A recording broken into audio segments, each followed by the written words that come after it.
هەڵسەنگاندنی شەڕ و ئاسۆکانی لە 16هەمین ڕۆژدا. 16 ڕۆژ بەسەر شەڕی ئەمریکا و ئیسرائیل لەگەڵ ئێراندا تێدەپەڕێت. لەم ماوەیەدا ڕاستیەک تا دێت ڕوونتر دەبێتەوە ئەم شەڕە نەکوردماوە بووە، نەکونترۆڵکرا و نەتەنها لە سنووری ئامانجە سەربازیەکانیشدا ماوەتەوە. ئەوەی لە کرداردا دەبیندرێت شەڕێکەکە هەم زەبری لە پێکاتێ سەربازی و سیاسی کۆماری ئیسلامی داوە و هەم ژیانی ڕۆژانەی خەڵکی وێران کردووە. لە ڕۆژی یەکەمدا وتراکە ئامانجەکە بریتیە لە ناوەندە سەربازی، موشەکی و فەرماندەیەکان. بەڵام لە شەڕدا مەودای نێوان ئامانجی سەربازی و دەرهاویشتەی مرۆیی زۆر زوو لەناو دەچێت.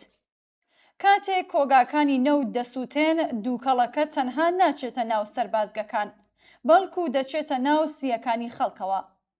کاتێک ژێرخانەکان زیانیان بەردەکەوێت، فشارەکە تەنها لەسەر دەوڵەت نییە، بەڵکو نەخۆشخانە، دەرمانخانە، ئامبولانس و گیانی نەخۆشەکانیش دەکەونە ژێر فشارەوە. تاران پێش شەڕیش هەوایەکی تەندروستی نەبوو، بەڵام ئێستا ئەو دۆخە خراپتریش بووە.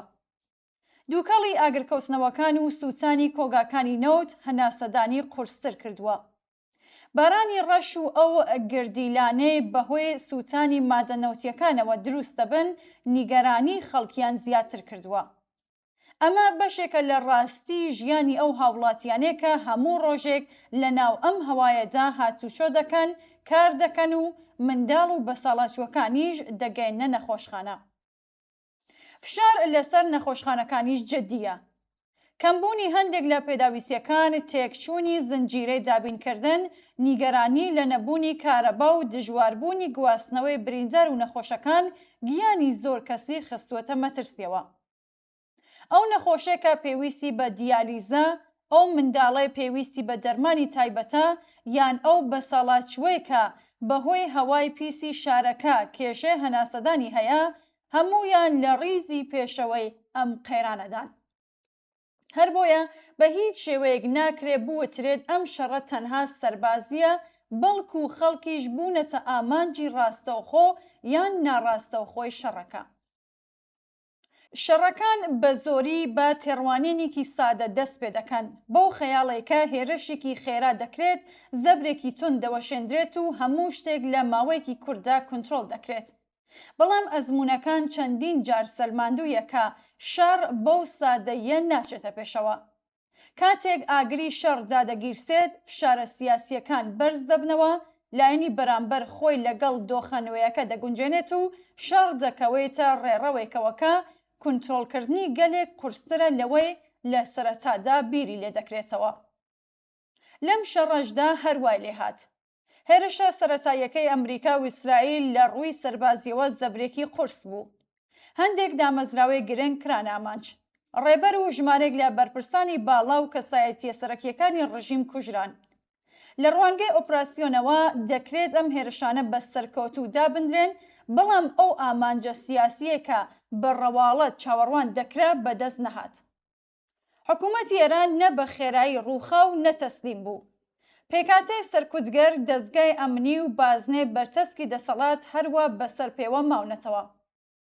لێرەدا یەکێک لە مەترسیدارترین نمونەکانی شەڕ خۆی نیشان دەدات.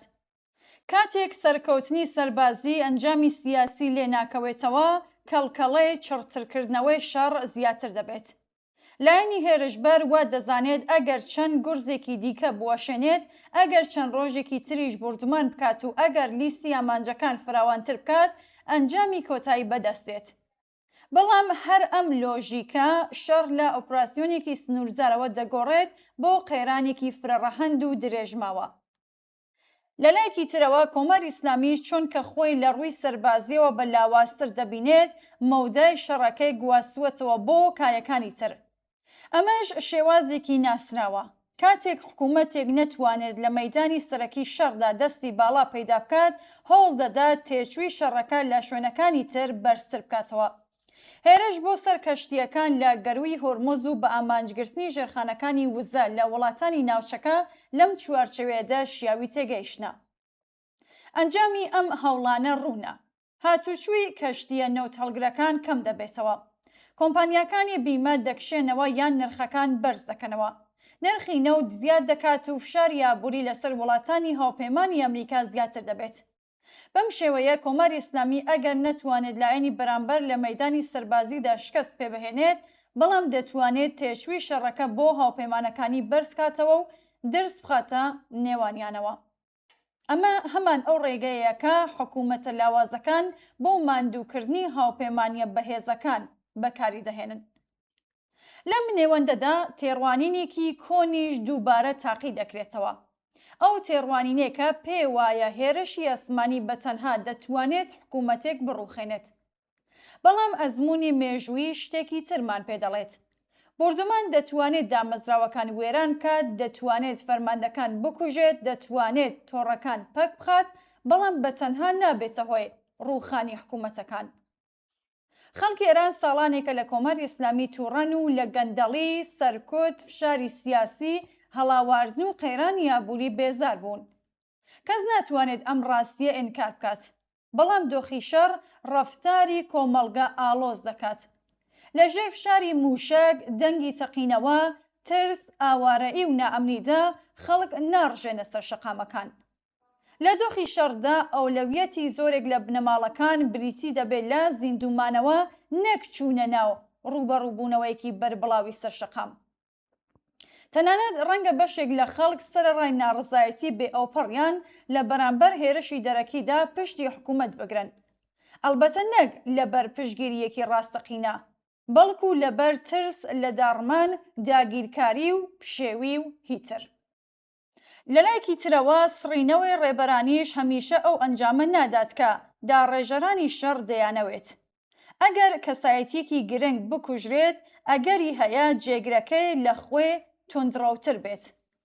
لەوانەیە بۆ بەهێزکردنی پێگەی خۆی پێویستی بە شەڕێکی تونتر هەبێت و لەوانەیە بۆ نیشاندانی هێز گرژیەکان زیاتر بکات. لە ئەنجامدا تیرۆر و لابردنی بەرپرسانی حکوومەت مەرج نییە ببێتە هۆی نەرمتربوونی ڕەفتاری ڕژیم. هەندێک جار بە پێچەوانەوە کەسانێک دەبنە جێگرەوەیان کە زۆر تونتر و سەرکێشترن. لەگەڵ هەموو ئەمانەشدا نابێت خاڵێکی سەرێکی لەبیر بکرێت. ئەوی ژەوەیەکە چارەنووسی کۆماری ئیسلامی لە کۆتاییدا نەفڕۆکە بۆم هاوێژەکان دیاری دەکەن و ناموشەکەکان، بەڵکو دیاریکەری سەرەکی بریتین لە کۆمەڵانی خەڵکی ئێران. ئەم حکوومەتە ئەگەر ئەمڕۆ لە ژێر ئاگری دەرەکیدا خۆی دەرباز بکات، بە واتای کۆتایی هاتنی قێرانەکانی نابێت. بە پێچەوانەوە دوای هێوەربوونەوەی ئاگری موشەکەکان و دەنگی فڕۆکەکان، پرۆسەیەک لە ناو کۆمەڵگەی ئێراندا دەست پێ دەکاتەوە کە سەرچاوەکەی دەگەڕێتەوە بۆ ساڵانێک ناڕزایەتی، خەبات و باژدانی جەماوەر. ئەو خەڵکەی کە لەم ساڵانەدا ئازیزانیان لەدەستاوە، چوونەتە زیندان، ستەم و هەژاری و هەڵاواردنیان چێشتووە، بە کۆتایی هاتنی شەڕ ون نابن. داواکاریەکانیشیان لەناو ناچێت. ئەگەر ئەمڕۆ کەشی شەڕ بواری هەر جموجۆڵێکی بەرتەس کردوێتەوە، سبەی ڕۆژ دامرکانەوەی ئاگری ئەو شەڕە ئەم کۆمەڵگایە سەر لە نوێ لە بوارە جیاوازەکاندا لە پێناو ویست و داواکاریەکانیدا دێنەوە مەیدان. خەباتی کۆمەڵایەتی شێوازی جۆراوجۆری هەیە. لە ناڕزایەتی مەدەنیەوە بگرە تا ڕێخستنی کۆمەڵایەتی، لە فشارە پیشەیەکانەوە تا خواستی ئازادیە سیاسیەکان. لە پرۆسێکی وهادا خەڵک دەرفەتی ئەوەیان دەبێت کە ئاڵتەرناتیڤی شیاوی خۆیان پێک بهێنن. ئاڵتەرناتیڤێکی کە لە هەناوی ئەزمون و ئازار و خۆڕاگری خۆیانەوە سەر هەڵدەدات، نەک لە بوردمان و دەستێوەردانی دەرەکیەوە.